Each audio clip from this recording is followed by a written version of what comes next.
Attack किया, पर पुलवामा की जांच आज तक हो पाई? उसमें किसी एक शहीद की विधवा जो थी उसको न्याय मिल पाया? क्यों नहीं मिला? सरकार की यहां पे कहीं ना कहीं सीरियसनेस दिखती है। उरी में पठानकोट की घटना हुई, उरी में आपने आईएसआई को बुला लिया। मैं बीच में नहीं बोल रहा था, मैं फिर बीच में नहीं बोल रहा था। आप तो खूब बोले बीच में, लगातार बोले, मैंने नहीं बोला। त्यागी जी ने बहुत अच्छी बात कही कि भाई हमारी सरकार इंटेलिजेंस, फिर बीच में बोल रहे हैं आप, ये ठीक नहीं, ये ठीक नहीं है, ये तरीका ठीक नहीं है, ये तरीका ठीक नहीं है। पर वो जवाब दे रहे हैं, जवाब दे रहे हैं, मैंने पूछ लिया सवाल का जवाब दे रहे हैं। सरकार में है तो खाली वहां मलाई खाने के लिए थोड़े हैं, कुछ काम भी करना पड़ता है सरकार को। विकास के कार्यों के साथ जो वहां पे जितनी जो भ्रष्टाचार था और जिस तरह वहां जो लोगों को नौकरी खाली पड़ी हुई थी, कहीं ना कहीं स्थानीय लोगों को भी एस्पिरेशन जो पूरा होना चाहिए वो नहीं फुलफिल हुआ है। और होता और भरोसा हम जीतते, लेकिन ये बात है कि इसमें पाकिस्तान प्रायोजित आतंकवाद है ये, और उस पर कोई समझौता नहीं होगा, सरकार किसी की भी हो। कांग्रेस पार्टी पूरी तरह से इस बात के लिए सभी से ये अपील करती है, कश्मीर की जनता से भी और देश की सरकार से भी, प्रदेश की सरकार से भी, आतंकवादियों के साथ कोई भी मरोत नहीं होगी, उसको उसी की तरह जवाब दिया जाएगा। स्थानीय लोग साथ हो, सरकार के साथ। शुरुआत में अजय जी आपने कहा कि हम सरकार के साथ हैं, लेकिन लगता ऐसा नहीं है, बयानों से तो नहीं लगता ऐसा।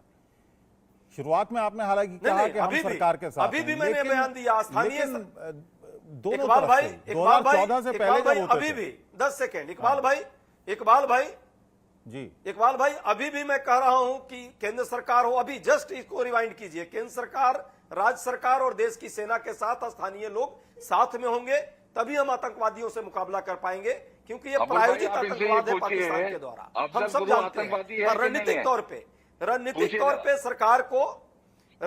तौर पे सरकार को जरूर, सरकार अपनी कमियों को और अपने गिरवान में जरूर झांकना पड़ेगा, क्योंकि इंटेलिजेंस फेरियोरिटी होती है तो सरकार की ही मानी जाती है, सेना की नहीं होती है। सेना को जो इनपुट मिलता है उसके हिसाब से सेना जो है कार्रवाई करती है। सेना वहां पूरी दबंग मेहनत के साथ ईमानदारी से अपने जान पर लेकर के कर रही है लड़ाई, लेकिन सरकार फेलियोर है।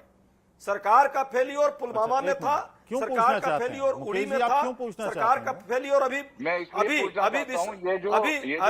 वैष्णो देवी में था, और लगभग 28 घटनाएं पिछले 2 महीने में। जी से जब पूछा गया कि अफजल गुरु आतंकवादी है तो उन्होंने कहा कि मैं नहीं बोलूंगा, इसका कहाँ अटके हुए हैं? अरे कहाँ अटके हुए हैं? जिन्ना के मजार पर कौन गया था? इनसे पूछिए। जिन्ना के मजार पर कौन गया था? एक प्रश्न का उत्तर दीजिए, जिन्ना के मजार पर। अरे अच्छा, एक उत्तर मेरा भी दे दीजिए, फिर देता हूँ। जिन्ना के मजार पर कौन गया था और शरीफ साहब के घर में कौन गया था बिन बुलाए? अभी की हालिया, अरे बिन बुलाए 2 प्रश्न का उत्तर आप भी दे दीजिए, मैं दे रहा हूँ। आप 370 बहाल करेंगे, 2 जवाब आप भी दे दीजिए। नहीं, आप भी दीजिए ना, बात दे दूंगा। सरकार में है जवाब तो नहीं। अच्छा मुकेश जी, सरकार में है जवाब तो मिलता नहीं है। अफजल गुरु को फांसी कब हुई सरकार में रहकर कौन था जवाब प्रधानमंत्री? पूछ रहे हैं। अफजल गुरु को फांसी जब हुई थी प्रधानमंत्री कौन था? वो तो सुप्रीम कोर्ट ने किया, इन्होंने तो ये कहा कि अफजल गुरु ज्ञान की कमी है ना। इनको अरे ये लोग अफजल गुरु गलत बात, उनके गलत बात बोलते हैं। अरे यही जेएनयू में क्या नारे लगे थे? यही इनका चरित्र है।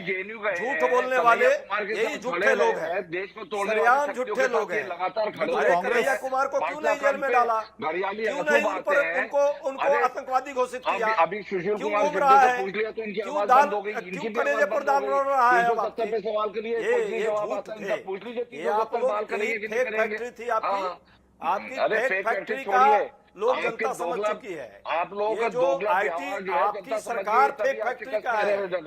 नैरेटिव दोगलापन तो पूरा देश जानता है कि कितना बड़ा दोगला है आप और आपकी सरकार। सुन लीजिए, कितने बड़े दोगले हैं आप और आपकी सरकार, पूरा देश जानता है। ठीक है मुकेश जी, झूठ बोलते हैं, ठीक है, भ्रम ये सवाल आप पूछ रहे हैं, आज की हम बात कर रहे हैं, लेकिन देश के साथ गद्दारी करते हैं। ठीक है, अंग्रेजों के साथ गद्दारी की और आज आरएसएस और भाजपा जो है गद्दारी कर रही है देश के साथ, पूरा देश जानता है। आपको सारे संस्थाओं पर कंट्रोल कर लिया है आपने, पूरा देश जान रहा है कि कैसे दोगलापन में जी रहे हैं आप लोग। चलिए, बहुत बहुत शुक्रिया अजय जी, बहुत बहुत शुक्रिया। आप सभी मेहमानों को बहुत बहुत धन्यवाद देश का सवाल में आज इतना ही कायरानापूर्ण हत्याएं हुई हैं। और ख़ास बात यह है कि सरकार बनने के बाद ये दूसरी घटना है। पहली घटना शोपियान में हुई जब एक बिहारी मजदूर को मारा गया, और अब ये घटना हुई, बड़ी घटना, इसमें 7 लोगों की मौत हुई है। इस आतंकी घटना में कायरानापूर्ण ये हमला था।